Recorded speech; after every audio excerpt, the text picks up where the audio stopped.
Devant un parterre des responsables et des entreprises tant publiques que privées, du personnel, des partenaires techniques et sociaux, ainsi que des experts, cette cérémonie au cours de laquelle ont été présentés et installés par le ministre Antoine Thomas Nicéphore Fila Saint-Eudes de l'enseignement technique et professionnel, de la formation qualifiante et de l'emploi, les dirigeants des deux entités issues de la scission-dissolution de l'Office national de l'emploi et de main-d'œuvre, en sigle ONEMO, à savoir Madame Noélie Oyabiki Iwanza, directrice générale de l'Agence congolaise pour l'emploi, en sigle ACPE, et Patrick Nsiba, directeur général du Fonds d'appui et de l'employabilité et à l'apprentissage, tous nommés par décret présidentiel en date du 13 novembre 2019, marquent l'aboutissement définitif d'une réforme audacieuse et tant attendue du service public de l'emploi, engagé depuis une vingtaine d'années, eu égard aux évolutions et exigences nouvelles du marché de l'emploi au Congo-Brazzaville afin de répondre aux attentes des demandeurs d'emploi. Le nombre ne cessant de croître principalement en milieu jeune,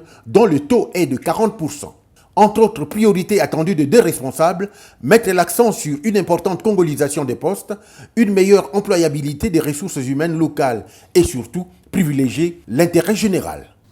La CPE et le FONEA sont, en leur qualité d'établissement public administratif, un démembrement du service public. À cet effet, les cadres affectés à leur management, assistés par leur personnel, doivent servir strictement l'intérêt général, en conformité avec leur mission et à la réglementation en vigueur. De cela, j'y veillerai personnellement. L'urgence commande